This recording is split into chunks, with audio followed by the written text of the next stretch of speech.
Vejo na TV o que eles falam sobre o jovem, não é sério. O jovem no Brasil nunca é levado a sério. Vejo na TV o que eles falam sobre o jovem, não é. Nascidos totalmente integrados à tecnologia digital, sob os ventos favoráveis da democracia e com menos privações que a geração anterior, os jovens foram os grandes protagonistas das manifestações de junho de 2013, quando milhões de pessoas de todo o país foram às ruas para cobrar mudanças na política brasileira.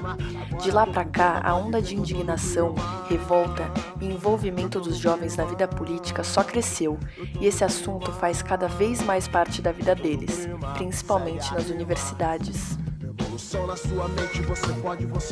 A universidade, a escola é um locus onde você pode discutir políticas, assuntos sobre política, independente das questões teológicas que você tem ao longo da sua vida. E é um momento em que você treina e constrói seu senso de cidadania também. Então é bastante importante, não só na época atual, em que a gente vive uma série de crises políticas e do sistema político brasileiro e no mundo, mas também porque é um ambiente onde favorece o debate, a troca de ideias, é onde você tem a formação clara das pessoas enquanto cidadão. Então, que é essencial discutir política. E se os alunos não forem ter essas discussões na faculdade, eu não sei onde mais eles vão conseguir ter elas. A gente tá numa idade que é pra gente aprender, a gente está num espaço de aprendizagem. E, querendo ou não, a vida lá fora, você tem que saber política, você tem que saber o que está acontecendo no mundo. Você não pode ser uma pessoa que vai ficar presa na primeira ideia, uma primeira notícia que você lê. Eu acho que já que a gente está na faculdade, as pessoas são dispostas a aprender, a função do centro acadêmico é ensinar elas. Esse debate é muito importante dentro da universidade. A gente não acredita que a faculdade é só chegar e entrar na sala de aula, assistir a aula e ir embora. A gente acredita que as ideias têm que ser debatidas, a gente acredita que as pessoas precisam conversar sobre essas coisas, elas precisam ir em eventos, elas precisam ir em congressos acadêmicos, elas precisam falar de outros temas, a gente precisa trazer política, história, arte, tudo aqui para dentro da faculdade de Direito, porque o curso não é só apenas um curso. Acho essencial. Acho que a universidade, acima de tudo, é o lugar que a gente aprende a pensar, né? Então, para além da formação profissional, a gente tem que sempre tentar fomentar, eu acho que aí talvez seja o principal papel do centro acadêmico, em algumas unidades, não deixar que a faculdade seja só o espaço de formação profissional, formação pessoal, você também tem que propiciar esse tipo de coisa, né?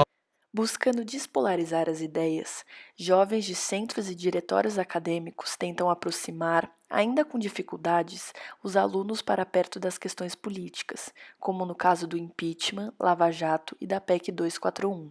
É isso. Muitos dos projetos que a gente faz, as festas que a gente faz, por exemplo, não poderiam acontecer se a gente tivesse se tomasse partido frente a essas discussões. Mas isso não significa que a gente não vai trazer elas.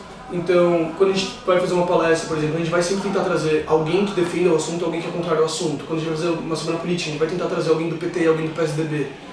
A gente tenta dar voz para as pessoas, para que os alunos se sintam representados, mas sem discriminar também ninguém, sem dar voz a alguém que acabe oprimindo algum certo grupo.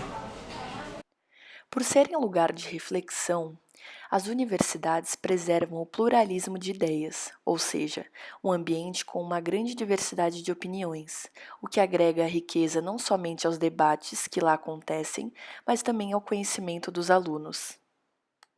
A nossa universidade não tem uma cultura política muito eficaz, muito ativa, e todos os espaços que são de movimento estudantil, eles são muito disputados por uma pequena parcela da faculdade. Que se envolve, enfim, mas a grande maioria da faculdade não se envolve. Isso é muito prejudicial, porque acaba afastando o movimento estudantil dos alunos, que é o que interessa, né, de fato. Em boa parte, dentro das universidades, isso tem sido acompanhado assim, pelo trabalho dos centros acadêmicos. Assim. Eu vejo muita gente, alguns centros acadêmicos que tradicionalmente não tinham muito um envolvimento mais direto com política, passando a ter essas preocupações, trazendo um pouco mais para dentro, porque, sei lá, a gente vive um momento meio frágil, assim, talvez, da nossa democracia, e acho que é nesse momento que as coisas estão assim, mais agitadas e mais quentes, que as pessoas começam a se ligar mais e começam a formar mais opinião. O substantivo coletivo é uma palavra comum que, mesmo no singular, indica um agrupamento, e cada vez mais esses agrupamentos surgem dentro das universidades. Os estudantes se organizam para defender e disseminar seus ideais, em busca de uma sociedade melhor. A gente tem o coletivo feminista, a gente tem o coletivo LGBT, a gente tem o coletivo negro, e acho que é muito importante mesmo essa construção, até para dar o protagonismo para esses coletivos, nas pautas que eles precisam falar sobre, mas a gente está sempre contando essas coisas também, então o CA não pode deixar de lado a questão LGBT nunca. A gente tenta chegar com um diálogo, falando isso pode acontecer com você,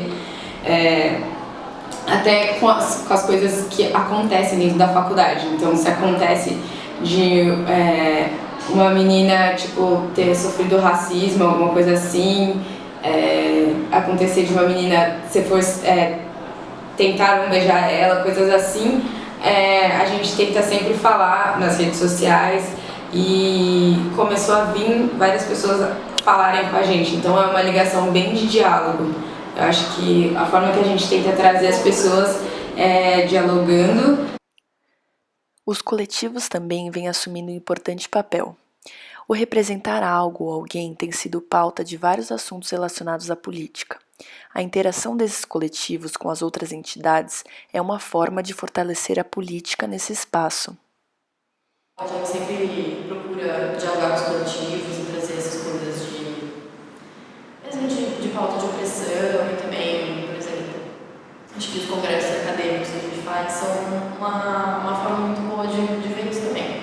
Acho que precisa ter um diálogo antes de todas as situações, ter um diálogo para falar sobre política, para falar sobre mulher dentro de um centro acadêmico, diretório acadêmico, que são coisas bem políticas, são talvez a maior política dos estudantes dentro da faculdade. Então, e o feminismo é uma política a partir do momento que ele vai lutar por alguma coisa dentro de uma sociedade. Assim, acho que isso é uma parte bem importante do centro acadêmico também. A gente precisa dialogar sobre essas coisas, ter apoio dos outros coletivos da faculdade também, para criar uma construção política e acadêmica bem interessante, assim, para não deixar a faculdade ser aula de novo. Cara, eu sinto muito, assim, sei lá, de uns 2, 3 anos pra cá, que a política está mais presente na vida das pessoas, com certeza. Daí eu não sei dizer se isso está sendo positivo, se está funcionando ou não. Apesar dos avanços que a juventude vem conquistando, não só no Brasil, mas em diversos países, sabemos que muitos dos mais de 1 bilhão de jovens do mundo permanecem sem acesso a direitos básicos, como saúde, educação, trabalho e cultura, sem falar dos direitos específicos, pelos quais vem lutando, de forma cada vez mais expressiva nos últimos anos. Olha, o jovem nos anos 60 era mais politizado que os jovens dos anos 2000. Eu não sei se a gente pode dizer isso. O que a gente pode dizer é existem diferenças de movimentos. O engajamento é diferente. O que se engaja, pelo que se luta, também é diferente. Eu acho que a gente tem hoje mais causas. Você tem jovens que estão engajados em projetos sociais. Então, acho que você tem muito uma heterogeneidade de movimentos e essa que acho que é a marca hoje dessa mobilização jovem. Mas e aí? Será que os jovens de hoje só ficam no Facebook mesmo?